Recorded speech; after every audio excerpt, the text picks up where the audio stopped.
buenos días y bienvenidos a Ampliación de Noticias. Son las 8:06 de la mañana del martes 24 de octubre y damos inicio a nuestro programa con Patricia del Río. Patricia, buenos días. Y con Aldo Mariátegui. Recibimos en los estudios RPP al presidente de la Corte Suprema y a ese título presidente del Poder Judicial del Perú, Juez Supremo Duberlí Rodríguez. Buenos días, señor presidente de la Corte Suprema. Buenos días, don Fernando, y toda la plana de periodistas de Radio Programas. Tenemos muchos temas de fondo respecto de la práctica judicial en nuestro país, algunos casos emblemáticos a los que queremos tener su orientación. Sabe usted que algunos de ellos conmueven profundamente a la opinión pública, tanto los que conciernen a algunos ex dirigentes políticos como los que conciernen a mujeres violadas. Hemos visto casos terribles en los últimos días. Nos dará su opinión sobre eso. Pero antes tenemos que hablar sobre un tema que tiene que ver con la situación gremial de los jueces en el Perú, porque había habido un movimiento para lanzar una huelga a partir de hoy. Cuéntenos, por favor, cuál es la situación de esa huelga prevista desde hoy, uno, y dos, qué motivaciones tenía y por qué no se pudo conciliar antes de que llegue el día H de huelga. A ver, don Fernando, por partes. En primer lugar, por lo que estoy enterado, la huelga no está siendo acatada por la totalidad de trabajadores del Poder Judicial. En principio porque hay 3 federaciones nacionales y solo una de ellas ha convocado la huelga, 2 no.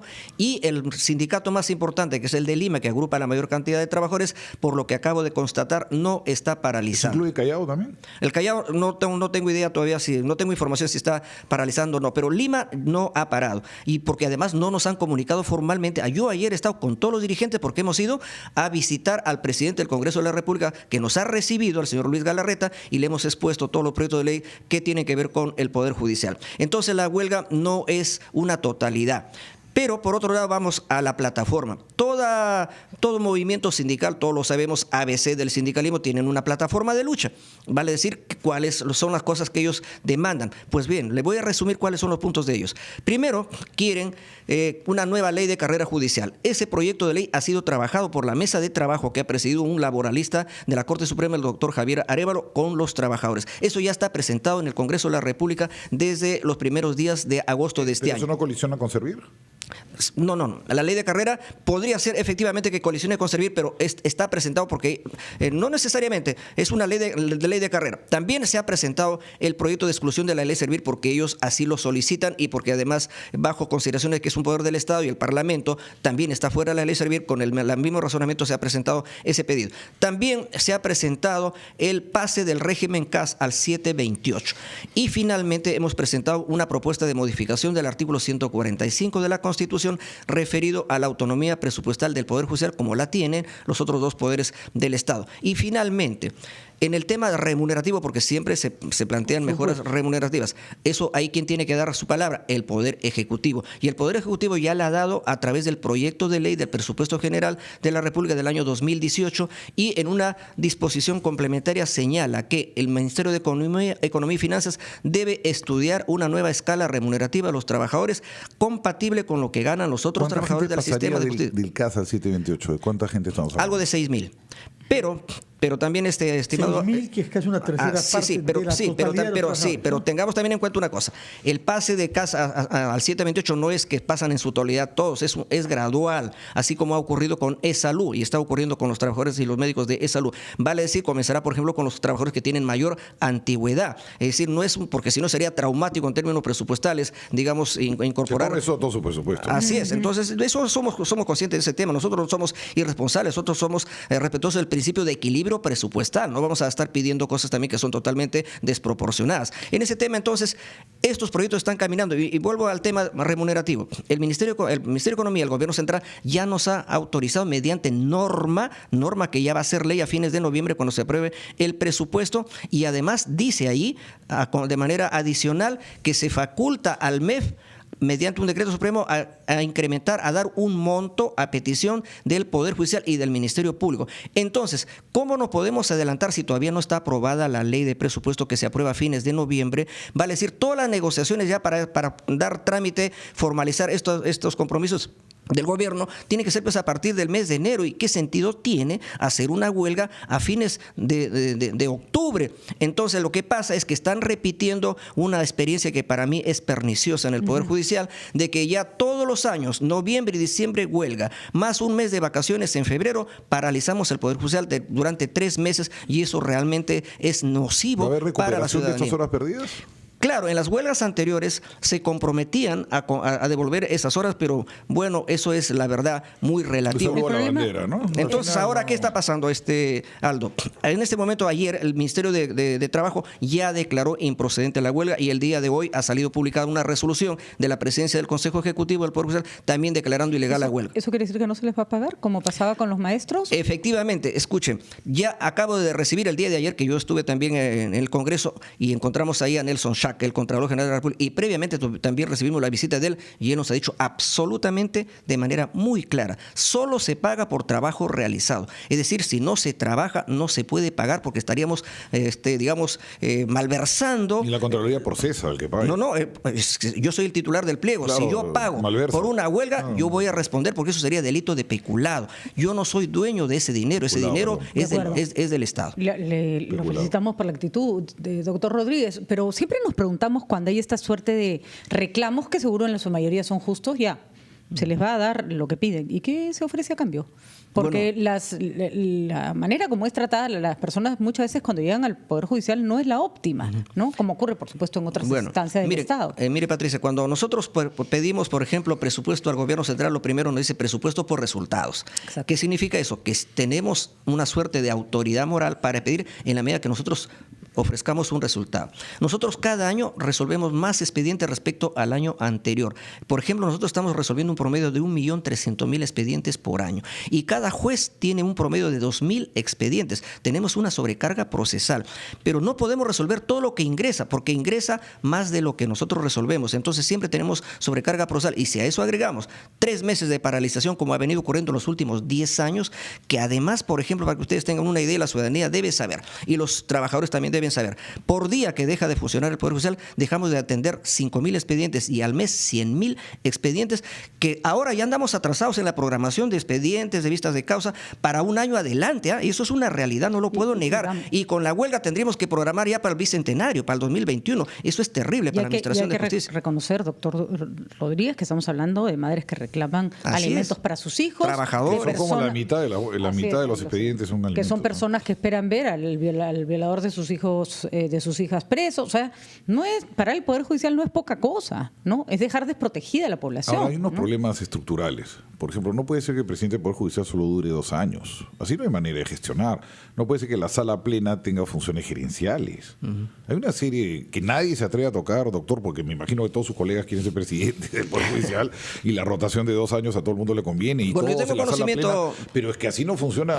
Sí, efectivamente. Un gerente de 5 cabezas no funciona. Además, estamos hablando de un poder que tiene 30.000 personas trabajando, 27.000 trabajadores y 3.066 jueces. Entonces, no estamos hablando de una institución con poca gente, ¿no? Con poca gente. Efectivamente, entonces necesitamos un criterio gerencial, y necesitamos introducir la modernidad al Poder Judicial. Ya con ustedes se ha hablado mucho sobre el tema, que vamos a implementar el expediente judicial electrónico. El día de ayer se ha inaugurado el embargo electrónico bancario. Ya se empezó con 2 juzgados comerciales de Lima. Vamos a continuar la próxima semana con juzgados tributarios, porque esos son pilotos para que cuando venga la reforma grande ya todo esté caminando. Otro problema estructural es la falta de autonomía. Así es. Entonces, si tú no manejas tu temas plata, de fondo, no. tenemos que hacer una pausa y retomamos estos 2 temas. La digitalización que usted anunció, que aparentemente ha despertado mucha reacción conservadora dentro de su institución, y el tema de la autonomía que ha planteado Aldo, pero son las 8:15, pausa primero.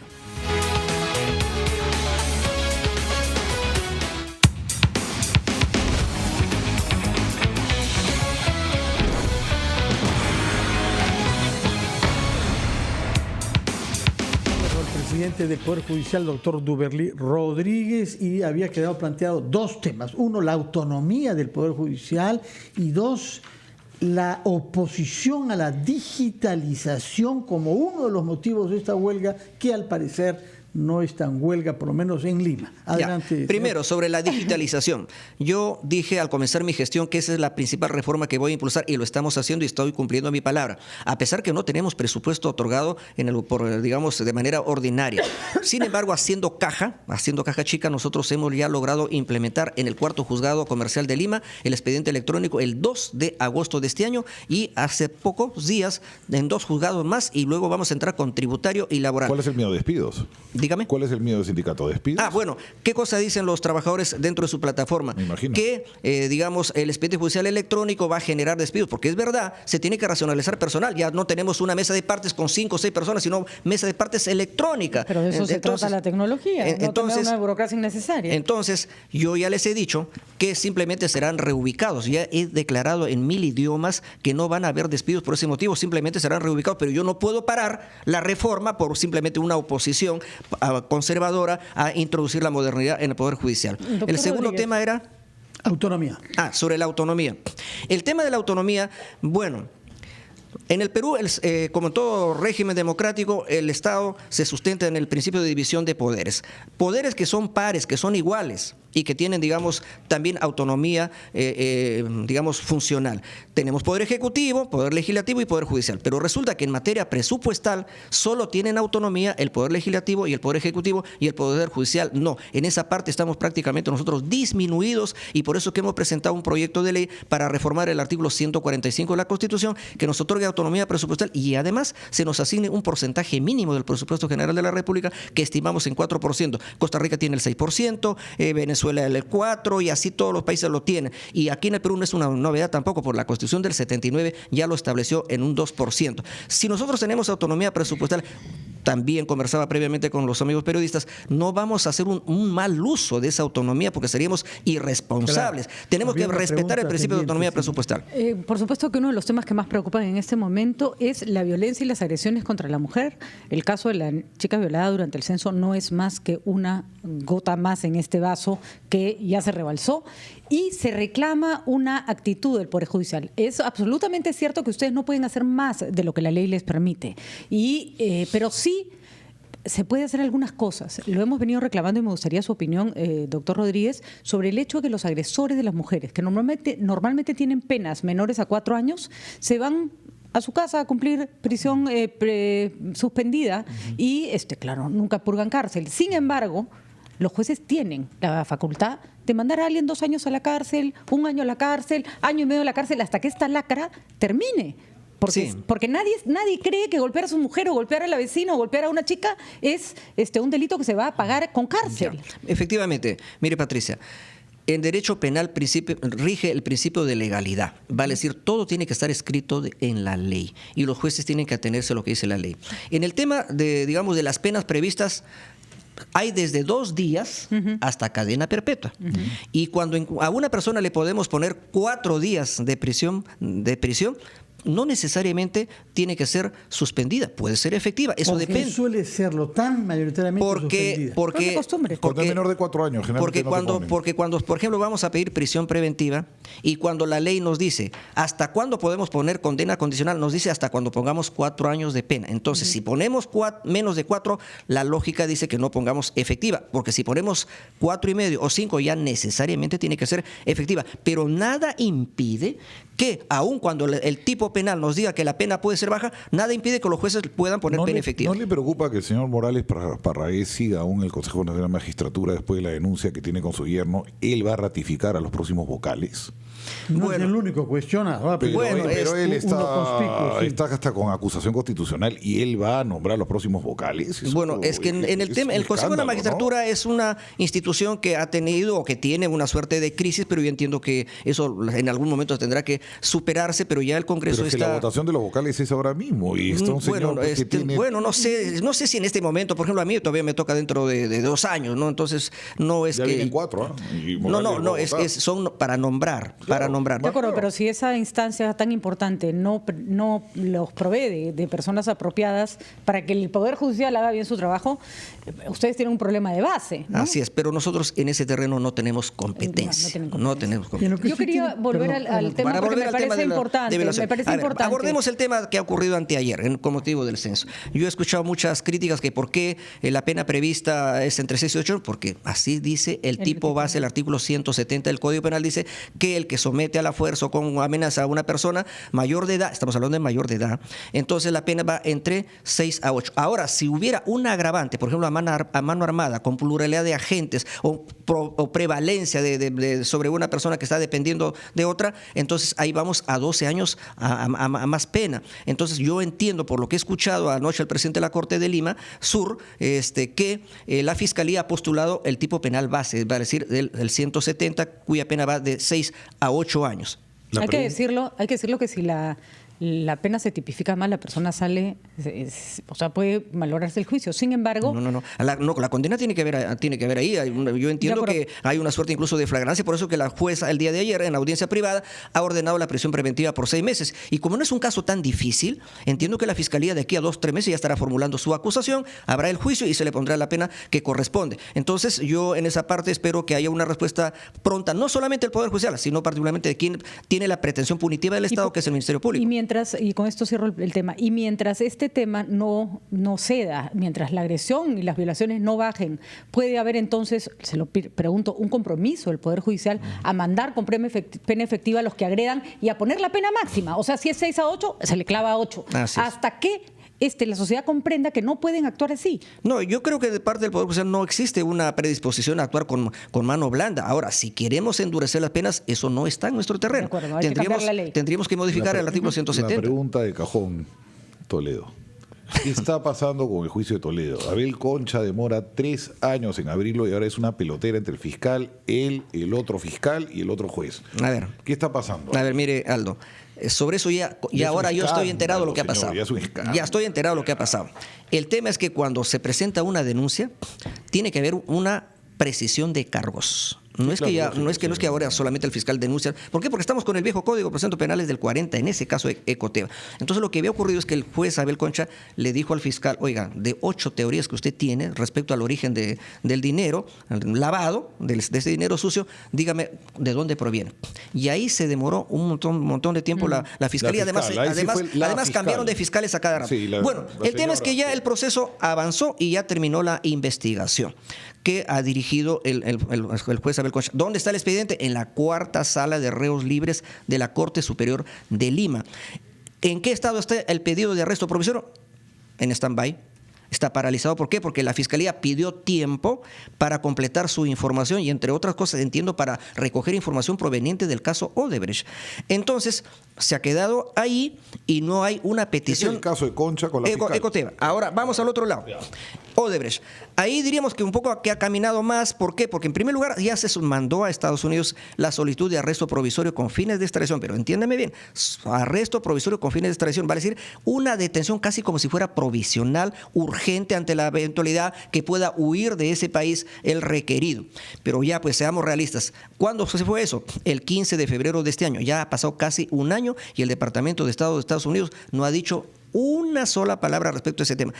¿Qué cosa aconseja ya el sentido común? Y además el estudio de abogado norteamericano, Foley, contratado por el Ministerio de Justicia, que ha dicho, vayan ya armando el expediente de extradición propiamente dicho, que tiene otro trámite, otra forma. Entre otras cosas, tiene que haber una audiencia en el juzgado acá, tiene que subir a la Corte Suprema, a una sala que declara procedente, lo remite al Ejecutivo y el Ejecutivo... Pero es el Ministerio de Justicia. Al Ministerio de Justicia. ¿De acá? Sí, de acá. De acá es el que tiene que armar el... Así es, pero ese es el camino. Y luego ir nuevamente a Estados Unidos. ¿Qué pasó con Marisol Pérez Tello, que normó el expediente? No, es que no depende de Marisol. No, lo sé. No, el Ejecutivo es el que claro, si es que hubiera ahorita ya el pedido formal de extradición, y ahí tiene que ver ya el Ejecutivo, y ahí sí podríamos decirle al Ejecutivo, oiga, usted no lo manda, está usted encubriendo a Toledo, qué sé yo, no, pero ahorita formalmente no existe todavía el pedido de la Fiscalía o de alguna de las partes para armar el cuaderno de extradición. ¿Pero no es sospechoso todo esto?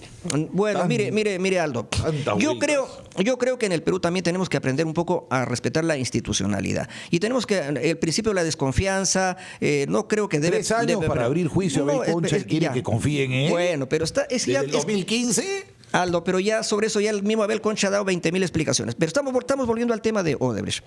Yo entiendo que ahí hay un rompecabezas. Yo siempre comparo así gráficamente, ¿no?, el tema, digamos, para que la gente entienda. ¿Qué es una investigación cuando es compleja? Es un rompecabezas grande, no es un rompecabezas chiquito.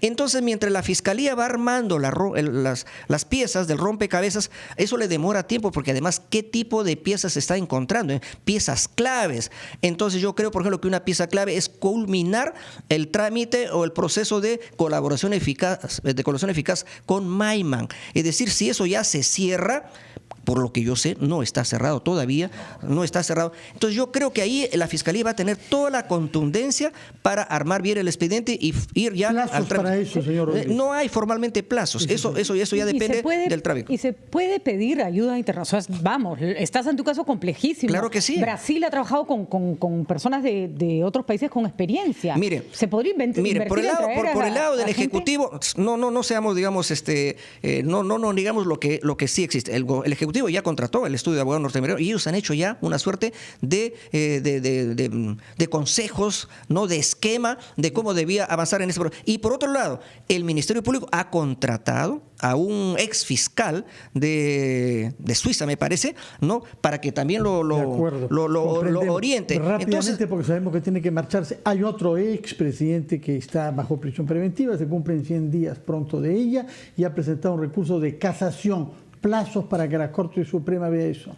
Bueno, yo no entiendo que eso ya está programada la calificación. Primero tienen que calificar, vale decir, si admiten o no admiten el recurso de casación. Si lo admiten, recién señalan fecha de audiencia de casación y van a ir a resolver el fondo. Eso está en manos de la primera... ¿Cuánto prevé que puede demorar esto? Yo entiendo que no pasará de 2 meses porque eso está en manos de la primera Sala Penal Transitoria. O sea, Navidad y Año Nuevo en la cárcel humana. No lo puedo decir. Sí, significa eso. Muchísimas gracias, señor Duberly Rodríguez, presidente del Poder Judicial. Sabemos que tiene que marcharse porque hay una huelga pendiente. Permítame unas palabritas. Sí. Un llamado a los trabajadores del Poder Judicial. Todas sus demandas están siendo atendidas. Veo yo buen ánimo por el Poder Ejecutivo, por el Poder Legislativo y más todavía de parte mía. Entonces nosotros no estamos de espaldas a sus reclamaciones, pero hay que procesarlas de manera ordenada y una huelga no nos ayuda para nada. Por tanto, yo los invoco a que, digamos, reconsideren su decisión de la Federación que lo está haciendo, porque Lima no se ha parado, las mayores cortes del Perú no se han parado. Entonces yo espero que ellos reconsideren a fin de que de manera conjunta abordemos sus reclamaciones. Muchas gracias por su presencia. Gracias. Ojalá que tenga éxito este llamado que lanza usted a los trabajadores del Poder Judicial, 30.000 peruanos. 8:30 en punto. Muchas gracias. Hacemos una pausa y regresamos a Presión de Noticias.